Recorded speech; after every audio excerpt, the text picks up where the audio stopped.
Hey folks, Jackdaw here. In the next Dragon Age, you will step into the shoes of Rook, the leader of the Veilguard, a new team central to taking down an evil threat unleashed upon Thedas. However, an exciting, crucial choice awaits you during character creation well before your journey even begins, and that is picking Rook's faction. With 6 major factions to choose from, each one could become a powerful ally in your quest. And your faction choice is going to shape Rook's backstory, surname, dialogue options, gameplay mechanics, and even the balance of power across Thedas. BioWare hints that your faction decision will be crucial, influencing not just your character, but even the fate of the entire continent. And so, it's a pretty big deal. To help you decide and prepare you for what's at stake, here is a deep dive into the 6 major factions Rook can choose between. We're going to cover their goals, their stance against Solas, key characters in the faction, their current struggles, speculative gameplay mechanics, and so much more. So folks, are you ready to choose the best faction for your particular Rook? Good, because we're starting with my most likely choice, the Antivan Crows. The Antivan Crows are of course a powerful and secretive guild of assassins renowned across Thedas for their deadly skills and are feared by many. Despite Antiva's lack of a standing army, the Plutarchy nation remains secure due to the lethal reputation of the Crows.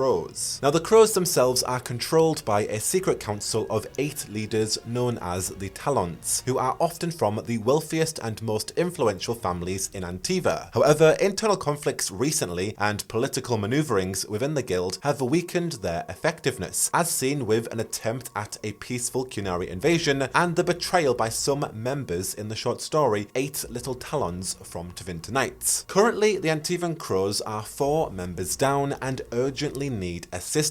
With the imminent Qunari invasion and ongoing inner conflicts, the situation in Antiva is extremely tense. The once secure nation now faces a significant threat, and the Crows must act quickly to protect their homeland from potential desolation by the Qun. Essentially, something in Antiva City is amiss, and the Crows are now set on uncovering the source. Regarding key characters and events that may affect our Rook as an Antivan Crow, known as the Demon, Lucanus de la Morte is a formidable master assassin who, on his last contract in Tevinter Nights, killed around 40 targets, including a powerful blood mage, as of which the Venatori, a group of dangerous Tevinter mages, sought Lucanus's death, marking him as a significant threat, calling him the Demon. Further from that, in the Dragon Age Day short story The Wake, Lucanus's cousin, Ilario de la Morte, along with Antivan Crow Talons, Viago de River, and Andaratia Cantori, mourned the loss of Lucanus de la Morte, sharing memories and reflecting on his impact within the guild. In the comic Dragon Age The Missing, Tia and Viago joined forces with Varric and Scout Lace Harding to uncover connections between a Tevinter noble and the Venatori. Despite internal strife, the Antivan Crow Talons are working to counter the Qunari invasion and the Venatori, all while dealing with the apparent death of Lucanus de la Morte. However, as we now know thanks to the Dragon Age reveal trailer, Lucanus is very much alive and is joining our new hero's party. So it's going to be interesting to see the dynamic that Lucanus brings, as well as to the rest of the Crows who presumed his death. Understandably, he probably faked his death to evade the pursuing Venatori. It'll be interesting to see how that plays out. Now, other Antivan connections that may tie in with Rook being an Antivan Crow are the likes of Zevran and Josephine Montilier as well. Now, gameplay wise, I'd expect the Antivan Crows to have extra damage against humanoid enemies, or even the Qunari considering the imminent invasion. I'd also expect unique dialogues, of course, about the Crows, Antivan nobility and its culture, the Qunari invasion, and probably the best way to kill a man with a lockpick. Next up, we have fan favourite, iconic legacy of the series, the Grey Wardens, legendary heroes of old, an order sworn to fight Darkspawn and monsters who undergo secret rites that grant them supernatural powers. While the Wardens of the South have been largely represented in each Dragon Age game, with their recent irrational attempts to prematurely stop the next blights from happening, the Order has actually always originated from the bleak and blighted lands of the Anderfels, where their headquarters there is set up in Fortress Weishaupt. And actually, it doesn't sound too good over in Weishaupt currently, because their leaders have recently shown incompetence, shrouding the Order's activities in secrecy. This secrecy has led to rampant rumours and speculation, fueled by the unusual silence from the Neanderthal's Wardens, who've actually cut off all contact with their southern comrades. The rumours of the Weishaupt Wardens include significant discoveries like the hushed return of majestic griffins, which we definitely now know to be true, the emergence of potential sentient darkspawn, the reappearance of another ancient magister, internal strife among warden leaders, and even tremors that have been creating disturbances in the Neanderthals of late. Their cause unknown, but upon the distant horizon, a storm of ominous intent brews and darkens the sky. All in all, each of these issues individually suggest something is seriously wrong with Weishaupt, casting a dark shadow over the Grey Warden's role in Thedas. According to Morrigan in Inquisition's epilogue, this severing of ties may indicate a bitter internal conflict or something far worse. More in line with what we know so far about the Veilguard, griffin eggs were found recently in the Neanderthals thanks to the Dragon Age novel The Last Flight. Perhaps all this secrecy could be the Warden's fear over the supposed extinct birds' lives, and they will now protect that secret with their lives. Who knows? But considering elven Grey Warden Davrin, who joins Rook's party with Asan, a young griffin, there's certainly an aspect of this to be true. But besides Davrin, who we're going to get a lot of content on, when experiencing Dragon Age the Veilguard as a member of the Weishaupt Wardens, Rook may have past connections or can anticipate encountering Grey Warden Ramesh, a seasoned leader introduced in Tevinter Knights who seeks to safeguard Thedas after witnessing the unsettling fusion of senior Warden Jovis with a malevolent entity during his expedition into Elven ruins. Grey Warden Evka Ivor, who is a dwarf of House Ivor from Orzammar, serving on the surface with 3 years experience, aiding new recruits like Grey Warden Antoine in confronting supernatural threats and saving cursed villagers like Eiquel, and also recently working with Varric and Harding. And joining Evka is Grey Warden Antoine, her fiancé, who is an elf from Orlais who recently joined the Grey Wardens out of a belief in their heroic mission to protect villagers, like Eiquel, from darkspawn threats. Most importantly, the Grey Wardens of the South, at least, know the locations of the prisons of each of the old gods. However, they are deep underground and cannot be easily accessed by the Wardens without cutting through thousands of darkspawn. But still, it's worth noting that the Wardens know the location of Razakale and Lusican, the next old gods to become blighted. So is that something that is going to work its way into the Veilguard as a plot point? I bloody hope not, otherwise double blight upon us. And so with Rook as a Warden, they could have connections to a lot of characters in Dragon Age, since literally each game has surrounded the Order in some way, if not the Order, at least the Blight. So from Blackwall and Alistair to the hero of Ferelden to Fiona to whoever's still alive from Dragon Age Origins to new characters like we've looked at with Ramesh. Take your pick. Rook as a Warden has so much reference and a lot more context, and I think is going to be a popular choice for people's first playthroughs. Gameplay wise, we do know for a fact that Grey Wardens have special dialogue about the Blight, the Order and Darkspawn. In terms of a damage buff, I mean, they're probably going to have damage buffs against Darkspawn and monsters. It kinda comes with the whole taint thing, really. Next up, we have the Shadow Dragons. Now, the Shadow Dragons are a resistant, opposing corrupt rulers and slavery in Tevinter, more specifically in the city of Minrathous, determined to bring justice to the people. First seen in the comic Dragon Age the Missing, the Shadow Dragons are a group within the city of Minrathous in Tevinter that offer sanctuary to escaped slaves and support them in reclaiming their stolen dignity, pledging their assistance to the slaves and helping them rebuild their lives free from the hardships imposed by the Venatori, a cult operating in Tevinter. Now, the short story Minrathous Shadows from Dragon Age Day introduced a new resistance to the fold in Tevinter's capital city, one with ties to Tevinter that may have been forgotten, run by a myth known as the Viper, seemingly against slavery in the city. While not specifically named in the story, this operation is most certainly the Shadow Dragons, so keep an eye out for this mysterious figure known as the Viper, because they could indeed be the Shadow Dragons' boss. Back to the comic The Missing, Varric and Harding sought the aid of the Shadow Dragons to gather information about Solas. They joined forces with Nev Gallus, a private investigator and member of the Shadow Dragons, and together they fought off a Venatori attack, ensuring the safety of the slaves. And so, as well as our icy detective who joins Rook's party, when experiencing the Veilguard as a member of the Shadow Dragons, Rook may have a past connection or can anticipate encountering anyone